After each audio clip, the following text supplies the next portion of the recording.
Hola, ¿qué tal? Yo soy Irene Torices. Yo soy Nadine Terrey. Yo soy Mari Carmen Herrera y juntas somos las Tres Gracias. En esta ocasión tenemos un tema muy interesante que Irene nos hará favor de compartirnos de su gran sapiencia sobre los asistentes sexuales en personas con discapacidad. Adelante, Irene. Así es, Mari Carmen y Nadine.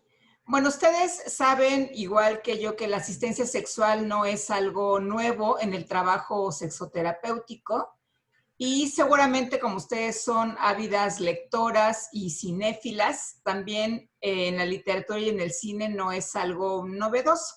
En los 70s, Masters y Johnson propusieron la intervención de parejas sustitutas en aquellos casos en los que quienes acudían a su clínica con alguna dificultad sexual no contaban con una pareja habitual. En 1987, Irving Wallace publica La cama celestial, en donde evidencia los beneficios, aunque también las dificultades que pueden experimentarse durante esta práctica de la sustitución de la pareja sexual. Y en el cine es en donde de manera más importante se ha visto reflejada la asistencia sexual hacia personas con discapacidad en películas como The Sessions o 6 sesiones de sexo, como se le llamó en México en español, que se estrenó en 2012 y que protagonizaron Helen Hunt y John Hawkes, y el documental español que generó mayor ruido en 2015, que se llama Yes We Fuck, que muestra diversas formas de asistencia sexual, entrecomillada, para personas con diferentes condiciones de discapacidad. ¿Cómo llegamos a este punto de la asistencia sexual de las personas con discapacidad o cuáles serían los antecedentes normativos de la asistencia sexual para personas con discapacidad? Ya hablamos en la temporada pasada un poco de lo que es la Convención sobre los Derechos de las Personas con Discapacidad y cuáles son las normas uniformes sobre la igualdad de oportunidades para las personas con discapacidad, que surgen en el 93, que es cuando se declara el 3 de diciembre de cada año como Día Internacional de la Discapacidad. Estas normas uniformes son las primeras que refieren en su artículo 4 que se le debe proporcionar a las personas con discapacidad equipo y recursos auxiliares, apoyar la elaboración y la disponibilidad de programas de asistencia personal y servicios de interpretación según las necesidades que tengan las personas con discapacidad, con la finalidad de aumentar el grado de participación en la vida cotidiana. En este mismo artículo se refiere que los programas de asistencia personal deben concebirse de forma que las personas con discapacidad que los utilicen ejerzan una influencia decisiva en la manera de ejecutar dichos programas. Es decir, que la asistencia no puede existir sin el consentimiento de la persona con discapacidad. Por otro lado, la resolución 1988/31 de Naciones Unidas hizo constar que cualquier violación que contraviniera las normas uniformes de Naciones Unidas sobre la igualdad de oportunidades para las personas con discapacidad vulneraba los derechos humanos de estas personas. Pasamos después a lo que es la Convención sobre los Derechos de las Personas con Discapacidad en el 2006, y también en su artículo 4 refiere que los estados, parte de Naciones Unidas, deben comprometerse a promover la formación de profesionales y personal que trabaje con personas con discapacidad a fin de prestar mejor la asistencia y los servicios garantizados por los derechos referidos en la Convención. Y en su artículo 19 cita que las personas con discapacidad deben tener acceso a la asistencia personal que sea necesaria para facilitar su existencia y su inclusión en la comunidad, y para evitar su aislamiento o separación de ésta. Ninguno de estos documentos normativos se refiere de manera específica o puntual a la asistencia sexual. Entonces vamos a empezar por revisar quiénes pueden considerarse asistentes personales, si les parece bien. Y bueno, un asistente personal es una persona que ayuda a otra a desarrollar su vida. En ese sentido, la mayoría de personas con o sin discapacidad tenemos asistentes personales. Es, por lo tanto, en el caso de las personas con discapacidad, aquella que realiza o ayuda a realizar las tareas de la vida diaria a otra persona que por su situación, bien sea esta por su discapacidad o por cualquier otro motivo, no puede realizarlas por sí misma.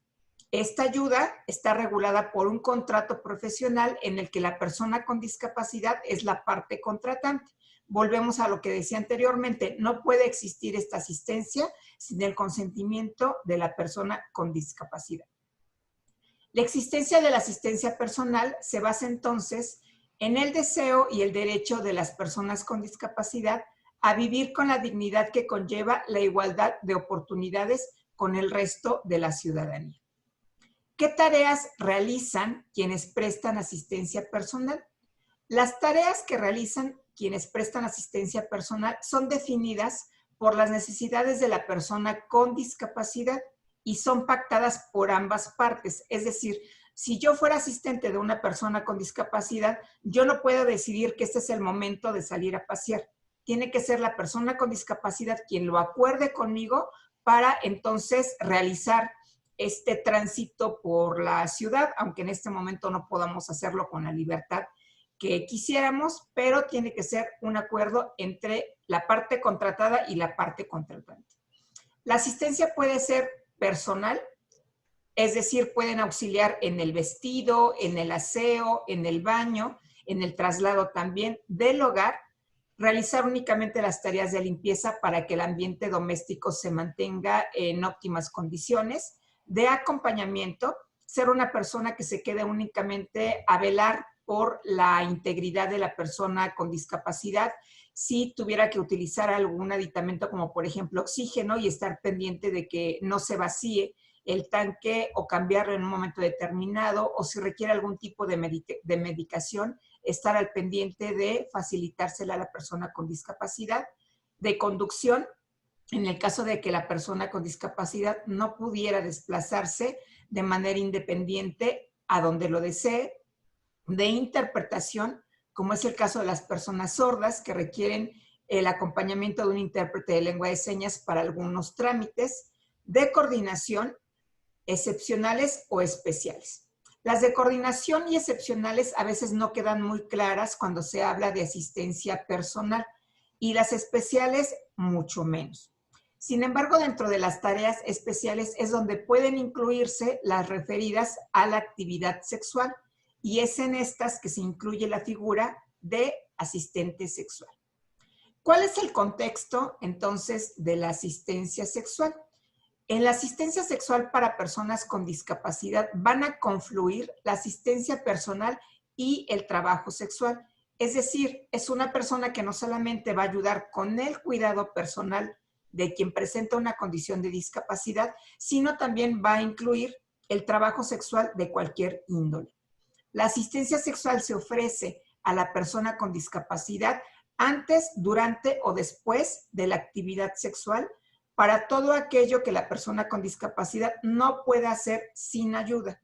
Pueden incluir proporcionar placer estimulando sexualmente a la persona con discapacidad en caso de que no pueda hacerlo por sí misma. Algo que es muy importante en este punto es saber, tener muy claro que la asistencia sexual nunca puede considerarse como un servicio de sexoterapia o como una solución a la inactividad sexual, que aquí se hace voluntaria. A lo mejor yo como persona con discapacidad decido no tener ningún tipo de actividad sexual y eso debe ser absolutamente respetado.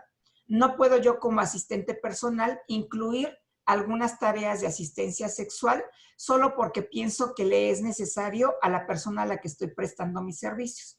Y esto lo digo porque sucede con gran frecuencia, particularmente con hombres con discapacidad intelectual, en dónde son las familias quienes deciden que ya están en edad de y les acercan con una persona que se dedica al sexo servicio, buscando ayudarles con algún tipo de asistencia en su respuesta sexual o en su conducta sexual. La asistencia en este sentido voluntario existe para atender una necesidad que no puede satisfacerse de otra forma. La asistencia sexual tampoco pretende sobresexualizar a las personas con discapacidad, puesto que esto podría considerarse violencia al forzarse el uso de este tipo de asistencia. Por eso, con frecuencia, cuando las familias me preguntan si es conveniente llevar a sus hijas o a sus hijos con alguna persona que preste sexo servicio, pues la respuesta es no, a menos que el chico o la chica lo desee y que tenga una conciencia clara de cuáles son los alcances del servicio que se le va a prestar. Y aquí habría que preguntarnos si es necesario velar por otorgar los apoyos necesarios y crear condiciones favorables para que la asistencia sexual se transforme en acuerdos libres entre ambas partes. Desde el punto de vista personal y desde el punto de vista de la asociación que presido, consideramos que no es lo mismo que el encuentro sexual sea por afecto, por deseo o por dinero, aunque tengan lugar en el mismo marco social y cultural.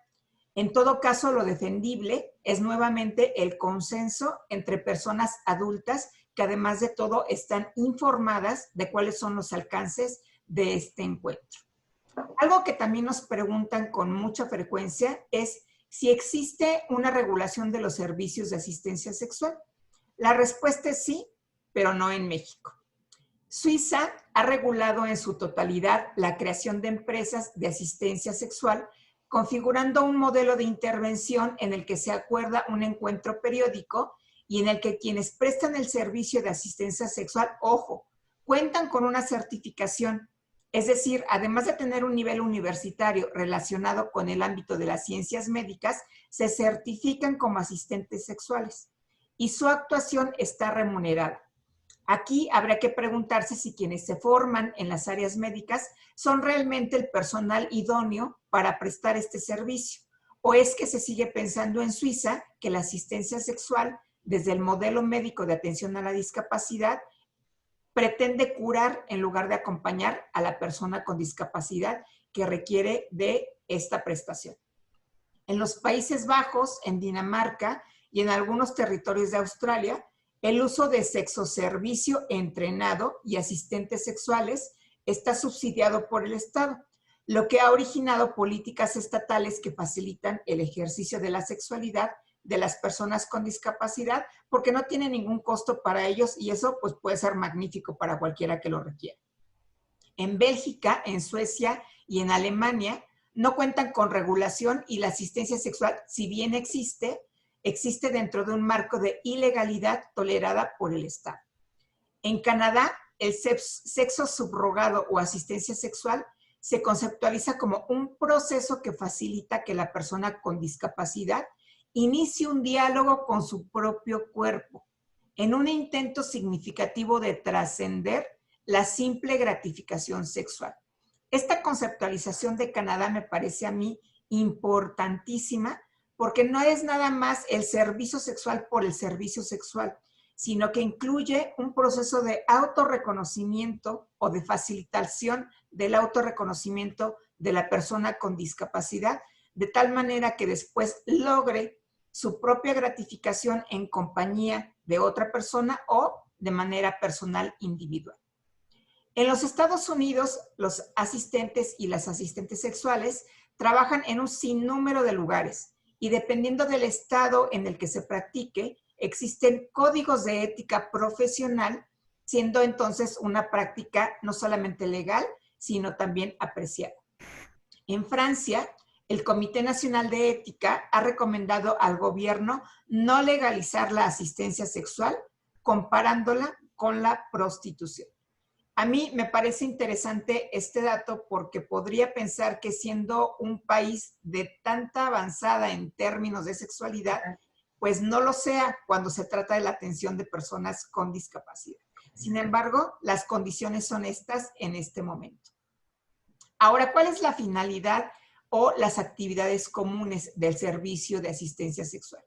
Primero que nada, nutrir la autoestima como ser sexual de la persona con discapacidad. Esta es la tarea principal del trabajo de quien asiste sexualmente a cualquier persona. La segunda actividad común es hablar con la persona con discapacidad, brindándole confianza y apoyo para que pueda involucrarse en la actividad sexual de su interés. El ideario de la asistencia sexual no es entonces la actividad sexual en sí, aunque puede haberla mediante mutuo acuerdo entre las partes. La actividad física más común es el tocamiento o las caricias. El coito y el sexo oral existen como parte del repertorio de asistencia sexual, aunque no representan su esencia. La asistencia sexual puede resultar una intervención coterapéutica y solidaria. ¿Qué quiere decir esto? Que si ya estoy yo en un proceso terapéutico sexual, la asistencia sexual puede resultar un auxiliar, como pasó en el caso de Masters y Johnson, que de manera solidaria facilite el autoconocimiento de la persona y de sus habilidades sexuales, si se entiende como un trabajo que está especializado y enmarcado por el conocimiento y la acreditación académica, como lo está en Suiza. Las sesiones de terapia sexual pueden durar de 45 minutos a 1 hora y media, y esto va a depender de la condición de discapacidad de que se trate y del tipo de prácticas que se lleven a cabo durante esta intervención. Los honorarios, por si hay alguien a quien le interesa empezar a trabajar por legislar este servicio en nuestro país, pueden oscilar entre los 100 a los $150 en los Estados Unidos y Canadá y 75 euros en la Unión Europea. El derecho al propio cuerpo es un derecho fundamental subjetivo y la materialización máxima del derecho al propio cuerpo es el acceso, exploración, preparación y ejercicio de la actividad sexual. La principal diferencia entonces entre la asistencia sexual y la actividad sexual con personas con discapacidad no es el ejercicio de este derecho, sino el acuerdo económico explícito existente en la primera práctica. Y es justamente este acuerdo económico explícito el que puede suponer en México un gran problema si consideramos que el Código Penal Federal de nuestro país tipifica como delito en su artículo 206 y 206b el enocinio y la trata de personas, refiriendo que el enocinio se sancionará con prisión de 2 a 9 años y de 50 a 500 días de multa, y que comete el delito del enocinio toda persona que explote el cuerpo de otra por medio del comercio carnal, se mantenga de este comercio o obtenga de él un lucro cualquiera. En teoría, el que las personas que desempeñan el papel de asistentes sexuales se les requiera de conocimientos y grados de especialización subsanaría este delito, sumado a la obligatoriedad de un contrato entre las partes involucradas, lo cual difícilmente sucede con el sexoservicio en la actualidad. Y bueno, para empezar a concluir con mi participación, tener en cuenta que no puede solicitarse sexoterapia a quien presta asistencia sexual porque no tienen la formación requerida para esto. La asistencia sexual atiende las dificultades del encuentro sexual con conocimiento y experiencia profesional, lo cual no existe en nuestro país. No hay una formación para ser asistentes sexuales y no hay, por lo tanto, una regulación de la misma. Y aquí habríamos que remitirnos a que si ha sido difícil regular la práctica de la sexología, aun cuando existen múltiples instituciones que ofrecen programas formalmente reconocidos por la Secretaría de Educación Pública, pues más difícil quizá va a resultar legislar sobre la asistencia sexual.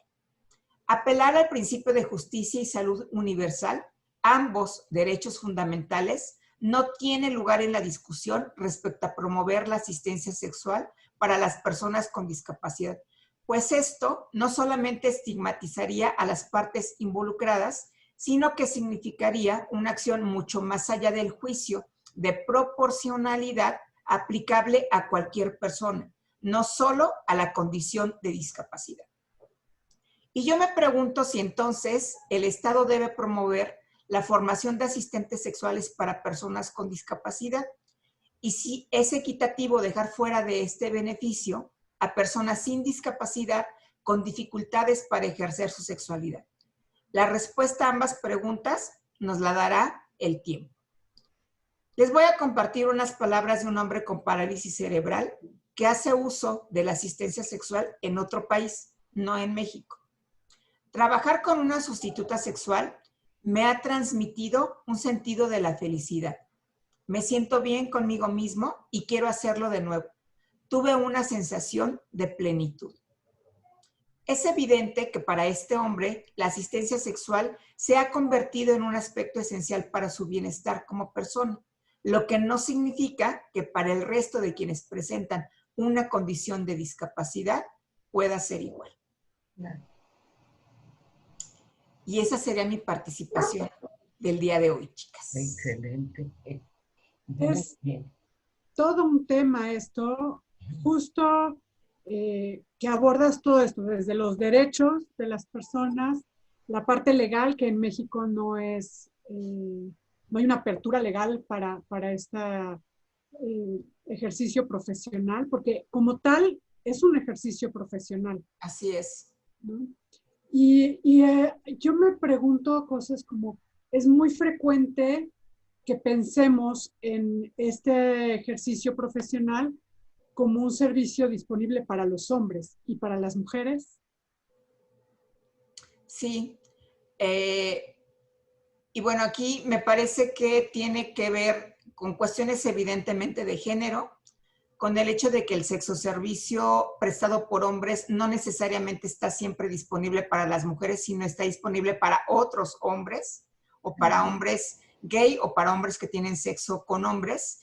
Y es esto una realidad, incluso en una película que ojalá y tengamos oportunidad de discutir próximamente, que se llama La terapia del placer. Uno de los temas que se aborda, que es una película francesa, además es justamente eso. O sea, sí hay sexoservidoras que se atreven, por ponerle un calificativo, a prestar el servicio a hombres con discapacidad, pero cuando se trata de mujeres ya no es tan sencillo, ¿no? Y si hubiera que empezar a formar a gente en el terreno de la asistencia sexual, tendríamos que considerar a ambas partes, tanto a hombres como a mujeres, como lo hicieron Masters y Johnson y como lo presenta también Irving Wallace en La Cama Celestial, ¿no? Claro. Pero además aquí esto tiene que ver con, obviamente, con un sistema patriarcal en donde el placer de la mujer es postergado o invisibilizado, ¿no? Pero fíjate la importancia y el nivel tan diferente que le dan las leyes en otros países a lo que le dan aquí en México, ¿no? Porque hablas del nenocinio y se supone que el nenocinio es quien regula o controla a mujeres dedicadas al sexo servicio, ¿no? Eso se supone que es el lenocinio. Y sin embargo, sí considero que pudiera existir como una formación ética, como mencionas, pero va más allá de lo ético. Como en esta película de 6 sesiones, como que va no nada más la parte ética. A mí lo que me gustó es como esta conceptualización de la plenitud de la trascendencia, del conocer el cuerpo, de dignificar el encuentro entre dos personas independientemente que medie un acuerdo o un contrato. ¿Cómo puede ser tan diferente? Y esta es como la parte totalitaria de ver el placer sexual y la sexualidad, ¿no? No nada más así como un sexo servicio, ven un rápido y ya, no, sino esta parte de dimensionarlo en la plenitud que tiene o en la importancia que tiene, sobre todo para personas con discapacidad. Claro. Muy, muy interesante. Y en esta parte del acompañamiento, yo les decía que de manera personal no estoy muy de acuerdo en la prestación de la asistencia sexual, justo por esto que tú refieres, Mari Carmen, y porque yo soy una convencida de que cualquier persona con discapacidad tiene que aprender, primero que nada, lo que yo denomino habilidades de ligue, que a ninguna de nosotras nos las enseñaron con toda certeza, y que las personas con discapacidad no tendrían por qué tenerlas solo por el hecho de ser personas. Así de simple, ¿no? Claro. Y me parece muy interesante el trabajo que se está haciendo en Australia, particularmente con personas que están dentro del espectro autista, de justamente irles acompañando en el desarrollo de habilidades sociales que les permitan establecer una relación de noviazgo, una relación de pareja, posteriormente formalizar esta relación de pareja si lo deciden, y también si lo deciden o no, iniciar una actividad sexual. Porque pareciera ser que ese es el fin último de la humanidad, el tener una actividad sexual con cualquier otra persona, independientemente del costo que tenga. Y no solamente del costo económico, sino también del costo emocional y del costo personal, por el riesgo que existe de adquirir una infección de transmisión sexual, de ser víctima de violencia, por muchas situaciones que pueden darse. Y yo, si no han visto el documental, las invitaría a ustedes e invitaría a quienes nos acompañan en este programa a ver Yes We Fuck, el documental, y pues en algún momento también traer el tema a la mesa de qué les parece la forma en cómo presentan la asistencia sexual en el mismo, que a mí no me gustó para nada, he de ser honesta, porque justo es el que la persona con discapacidad no tiene tanta claridad en cuanto a cuál es el alcance del servicio que se le está prestando. Y que además se lleva a cabo en un país en donde no está regulada todavía la asistencia sexual, que es justamente España. Entonces, es efectivamente todo un tema del que podemos seguir hablando en muchas sesiones, pero que, insisto, desde mi punto de vista profesional y personal, tendría que llevarnos, invitarnos a acompañar a la persona con discapacidad al desarrollo de otras habilidades para que la asistencia personal no requiriera de manera obligatoria también la asistencia sexual de quien presta este servicio, ¿no? Fíjate que yo en mi carrera profesional fui acompañante terapéutica de personas con algún problema psiquiátrico por varios años. Y algo que sucedía en este trabajo, cuando yo trabajaba con hombres, el trabajo es como muy personal, son varias horas por semana y acompañarlos en su vida cotidiana. Esto es, con alguna paciente era llevarla al salón de belleza, por ejemplo, con algún otro paciente llevarlo a entregar solicitudes de trabajo, ¿no? A conseguir un trabajo y a desarrollar estas habilidades para solicitar un trabajo, para que pudiera tener un trabajo. Con otro paciente me tocó enseñarle a limpiar el excusado. Por ejemplo, iba a hacer una transición de vivir en una casa de medio camino para vivir en un departamento, y parte de su vida en el departamento le enseñé a cocinar, le dije, te tengo que enseñar a limpiar el excusado. Incluso se oponía a que compráramos la escobetilla. Le dije, bueno, si no quieres comprar la escobetilla, te enseñaré con un trapo, pero tú tienes que limpiar tu excusado. Claro. Por ejemplo. Y justo este paciente de pronto decía que era su novia pagada. O sea, su asistente sexual. Asistente sexual. Pero nunca hubo ninguna actividad ni de tocarnos, ni de besarnos, ni mucho menos. Pero muchas de las funciones de acompañamiento de pronto para él las asociaba con, pues esta es la chava que me acompaña a todos lados, pues es mi novia, ¿no? Claro. Y justamente, o sea, es un trabajo profesional, no es como, ahora voy a ser la amiguita de alguien y voy a acompañarlo a todos lados. Hay objetivos específicos, hay una razón de lo que se hace, es todo no es nada más, y por eso yo quisiera hacer la diferencia como bien puntualiza Mari Carmen. Una asistencia sexual es un trabajo profesional, no es una persona que se dedica al sexoservicio y que le puedes decir, oye, dale chance a mi hermanito que necesita, ¿no? Y te pago.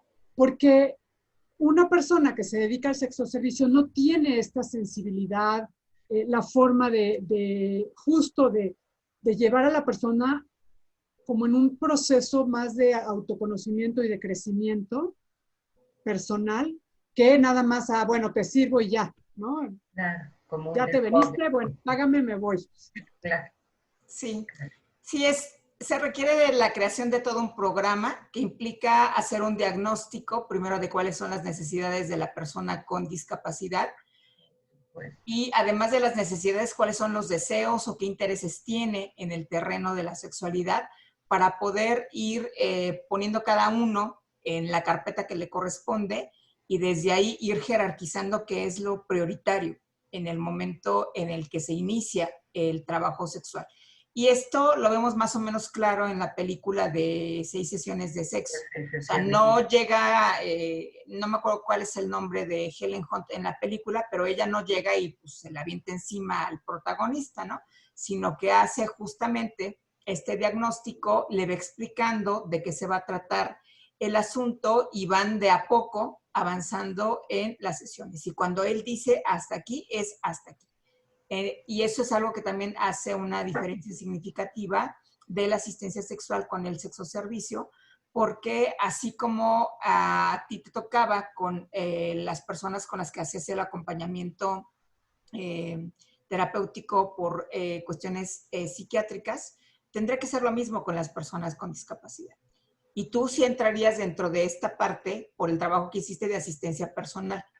En varias de ellas. Sí. En la parte de la asistencia justo de lo personal, en la parte de la asistencia en la cooperación para la realización de ciertas actividades, en la parte del cuidado del hogar. Entonces, se puede hacer sí, sin embargo, en la parte que tiene que ver específicamente con la sexualidad, al no estar regulada, pues hay que tener mucho cuidado y andarse con tiento para no terminar tras las rejas por no saber muy bien. Por supuesto. Pero además en esta parte que menciona Nadine, yo tengo una sobrina que ella es psicóloga, pero su trabajo es como a la par como trabajadora social, como que son las dos formaciones, y precisamente ella se dedica actualmente, es directora de un centro para trabajo con personas con adicciones, y desarrolla la misma parte que menciona, bueno, anteriormente cuando no era la directora, que nada más era la terapia, sí desarrollaba, porque precisamente les enseñaban a estas habilidades sociales. Y estas habilidades sociales son invisibles. Jamás, yo creo que jamás a ninguno de nosotros nos enseñaron a una habilidad social, a decir, oye, bueno, puedes, no sé, sonreír, hacer esto, hacer el otro, pero sí creo que es importante. Esto es como ver al ser como integral, y como funcional, como autónomo. E igualmente, independientemente de que sea una persona con discapacidad, se le va a dar precisamente ese nivel, esa lo voy a ver así. Y creo que en ese sentido se requiere mucha preparación, ¿no? Como dijiste, no es lo mismo tener un desfogue sexual, bueno, ya vine, hago mi trabajo, mi sexoservicio y ya. No, va como más allá, va mucho más amplio y abarca aspectos de mayor sensibilidad que, como tú nos has ido enseñando, tienen las personas con discapacidad que, que no percibimos, no tomamos conciencia de eso, ¿no? Es colocarlos nada más como en un cajón de discapacidad y ya, y verlos así. Porque incluso yo te diría que tanto a las mujeres no hay esta visión de un acompañamiento o de un servicio sexual. porque si los hombres no son vistos como personas con derecho a vivir su sexualidad, pues yo creo que las mujeres menos, Así es. ¿no? Sí, están triplemente estigmatizadas. O sea, Sí, por el hecho de ser mujeres, por el hecho de ser personas con discapacidad claro. y en muchas ocasiones por el hecho de ser, de vivir en condición de pobreza o ser parte de la población indígena de nuestro país, ¿no? De los pueblos originarios. Claro, Ujú. muy bien. Ok, excelente, excelente, Irene, muchas gracias. No, gracias a ustedes. Y pues yo soy Irene Torices, soy sexóloga y terapeuta ocupacional. Yo Yo soy, soy Nadine Terrein, soy psicóloga, psicoterapeuta, terapeuta de pareja. y yo soy Mari Carmen Herrera, soy psicóloga y sexóloga. Y juntas somos las tres gracias. Muchas gracias.